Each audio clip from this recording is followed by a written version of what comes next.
What's up, YouTube? Thomas L here with Velvet Buzzsaw premiere on Netflix this week. Since it stars pretty much one of the best actors in the business, Jake Gyllenhaal, I decided to do my top 10 favorite Jake Gyllenhaal movies because he's definitely one of the best actors. With a guy has a really good resume too, and he always gives the best performances.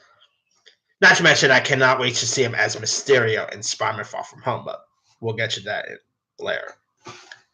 Anyway, I was actually going to wait till maybe Far From Home comes out to do best Jake Gyllenhaal movies, but I was like, you know what? I kind of want to talk about his movies a little earlier. So, anyway, that being said, here's my top 10 list. Coming in at number 10, well, might be a little bit of an unpopular opinion, but I don't care to say what's unpopular. Number 10 is Bubble Boy.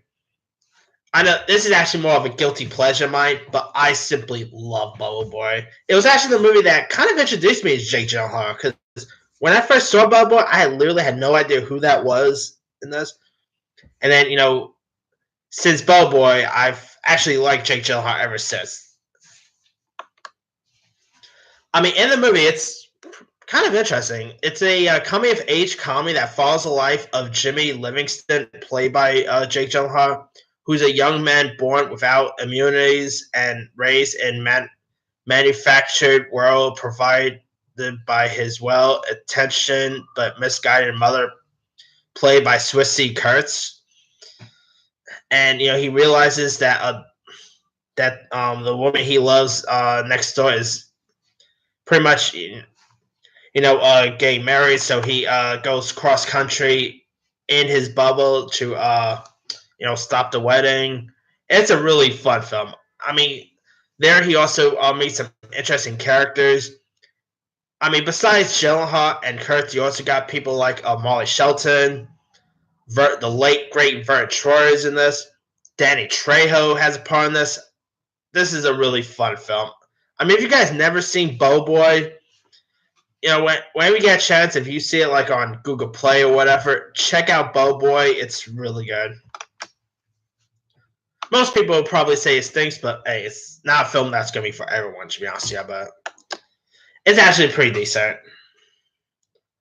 Alright, coming in at number 9 is Love and Other Drugs. Now, I kind of mentioned this movie when I was doing my best and halfway films, and Love and Other Drugs is a really good film.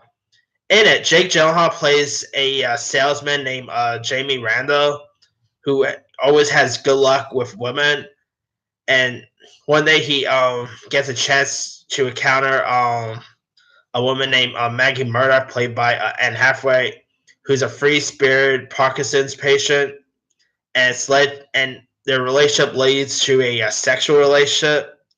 And so instead of trying to be committed, it's pretty much like Friends with Benefits. You remember that Justin Timberlake, Mila Kunis movie, Friends with Benefits? That's pretty much the similar premise here. And it's actually really fun. I mean, I thought the chemistry between Anne Hathaway and Jake Gyllenhaal worked out really well.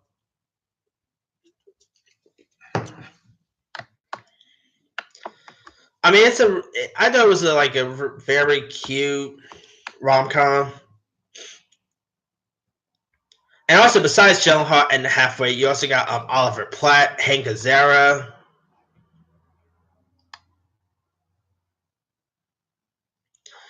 Josh Gad was in this. Judy Greer, the great George Segal was in this. Really good cast. If you guys never seen Love and Other Drugs, definitely give this one a go. Coming in at number 8 is a boxing movie titled Southpaw. Now, this was directed by Antoine Fuqua, who, of course, did The Equalizer. And in it, Jake Gyllenhaal plays a boxer named Billy the Great Hope, who's the junior middleweight boxing champion who has an impressive career, as well as a loving wife, played by Rachel McAdams, and a daughter, played by Una Lawrence. And he also has a very nice lifestyle. But however, tragedy, pretty much strikes, and he actually loses his wife, and he pretty much hits like rock bottom, and soon likely slaver named Tick Willis, played by Forrest Whitaker, who's a former fighter who trains the city's toughest amateur boxers, and of course, like with his future online, he hopes to fight to reclaim the trust of those he loves and most. And of course, there's like scenes where where he actually has like can't have really much visitation rights with his daughter, and it's really an intense film.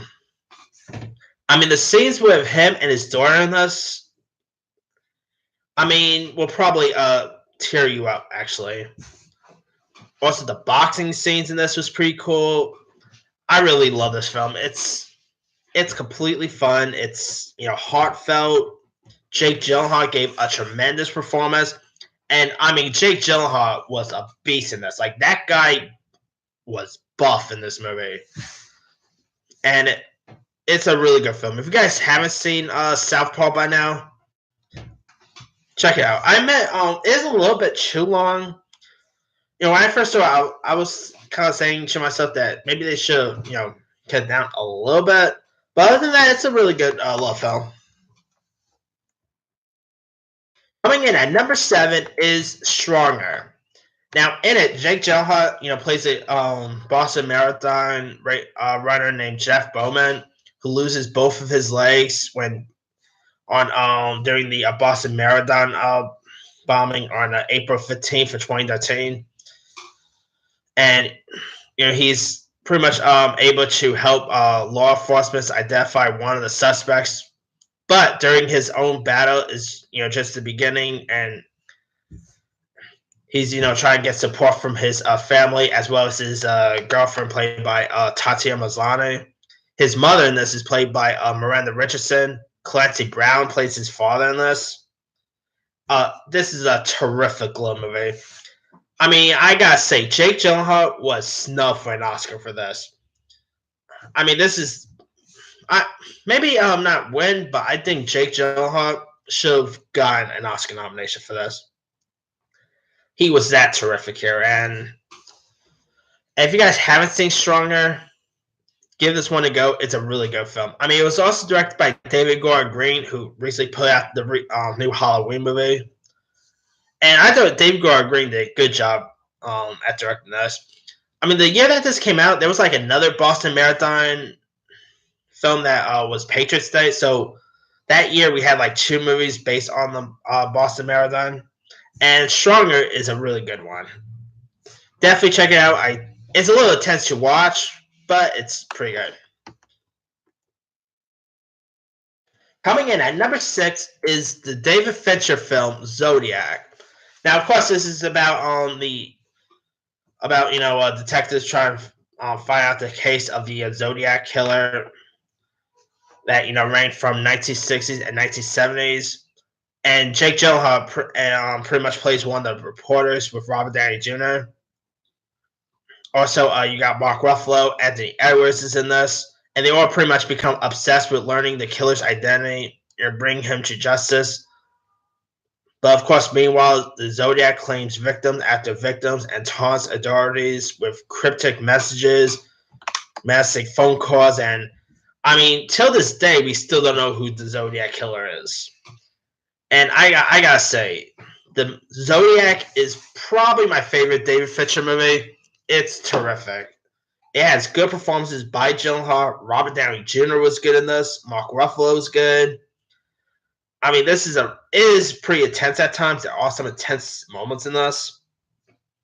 There are, of course, good performances here. Such a good film. If you guys haven't seen Zodiac, check this one out. It's a really good film.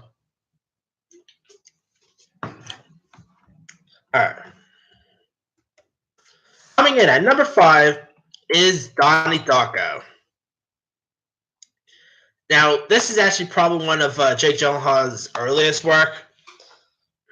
And in it, during the presidential election of 1988, Jake Gyllenhaal plays a teenager named Donnie Darko who sleepwalks out of his house one and one night he sees a giant Dometic-looking rabbit named Frank, who tells him the world will end in 28 days.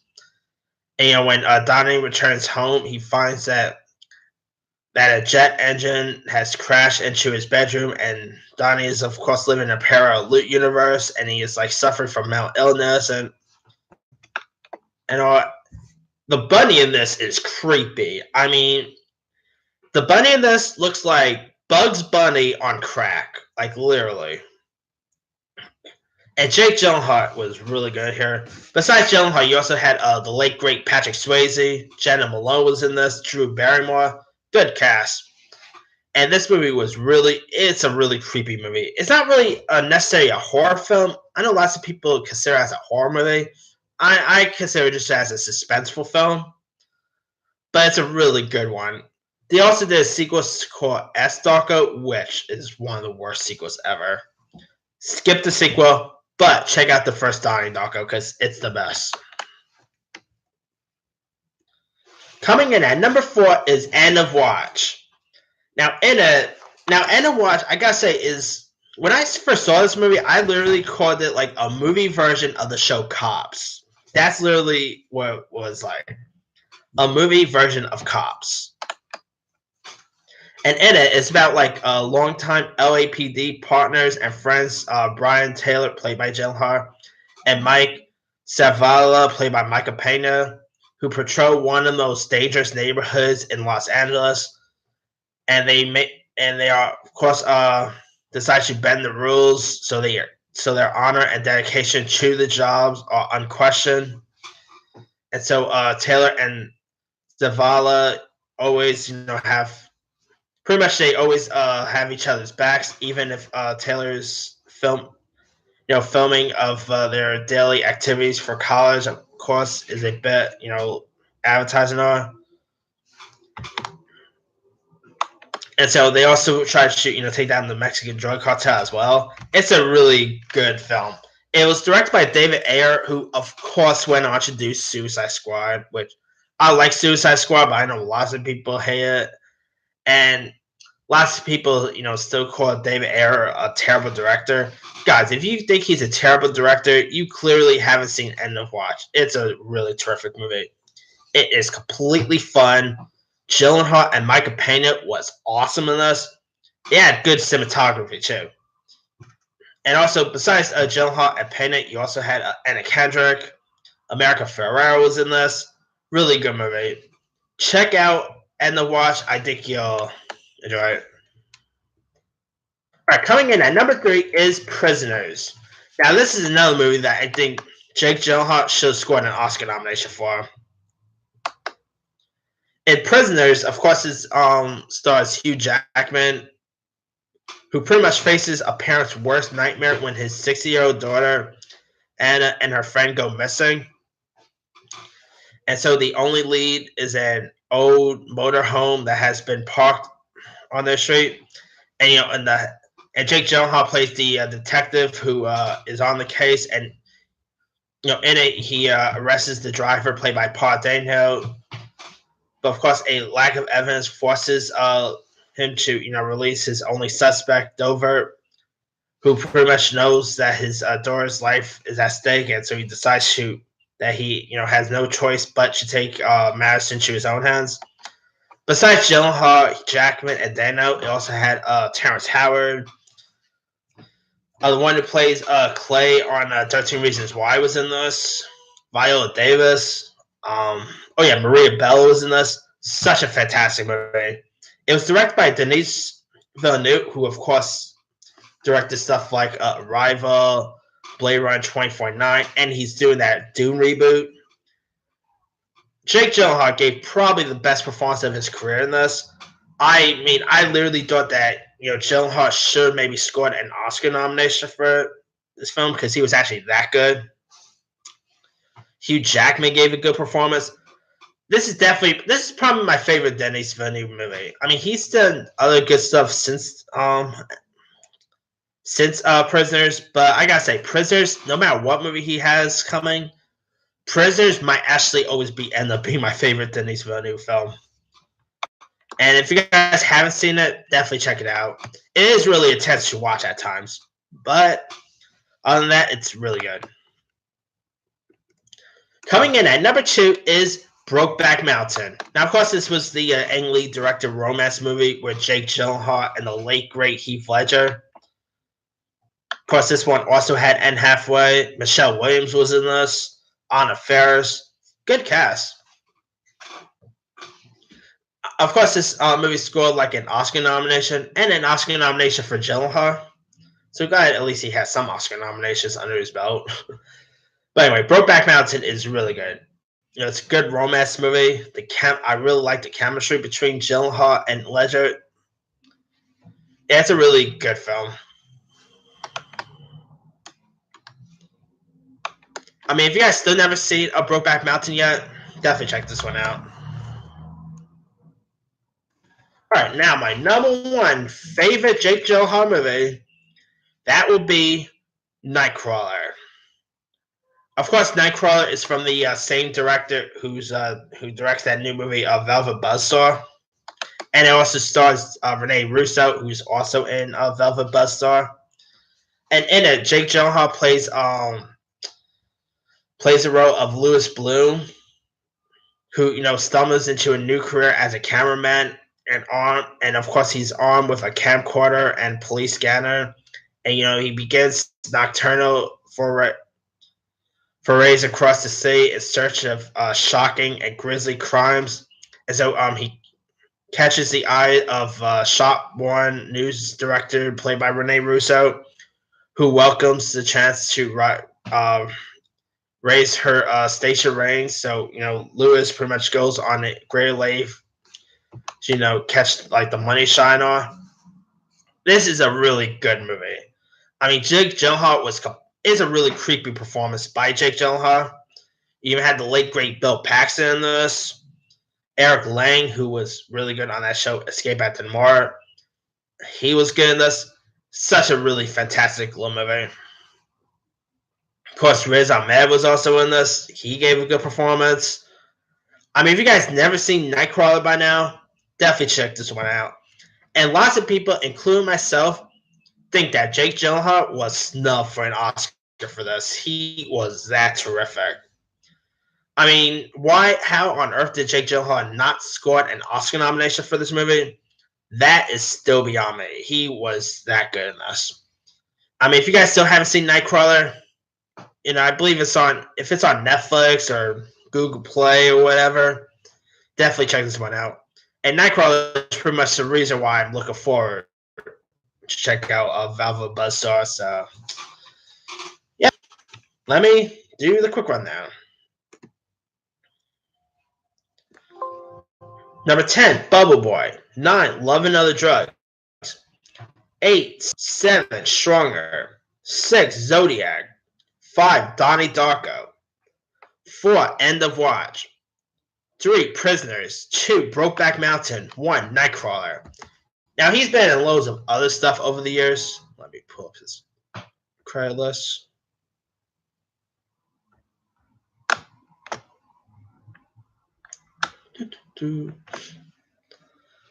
Like I said, I'm looking forward to see him as a Mysterio in Far From Home. He looks awesome in that. Prince of Persia was just god awful. He was in Day After Tomorrow, which was pretty good. Source Code was decent. He was good in Nocturnal Animals. Wildlife, the recent film with Carey Mulligan, he gave a good performance in. He was also in that movie Animate, which was also directed by Denis Villeneuve. That is probably Denis Villeneuve's worst movie, in my opinion. Let's see. October Sky is a really good one. That's actually one of his earliest works. Demolition. Jawhead was pretty good. Brothers with Tobey Maguire and Natalie Portman is a good one. Did not like the movie Life. Everest, which I kind of talked about yesterday. That one was the Mountain movie with Josh Brolin. That was pretty decent. Sister's Brother, he was pretty good in. Oakjaw, he was pretty decent in. Accidental Love was whatever. City Slickers is definitely one of his earliest work. But anyway, let me leave to you guys. What are some of your favorite Jake Gyllenhaal movies? Drop a comment below. Don't forget to like, subscribe, hit that bell for more notifications. This here is Tom Sells signing off.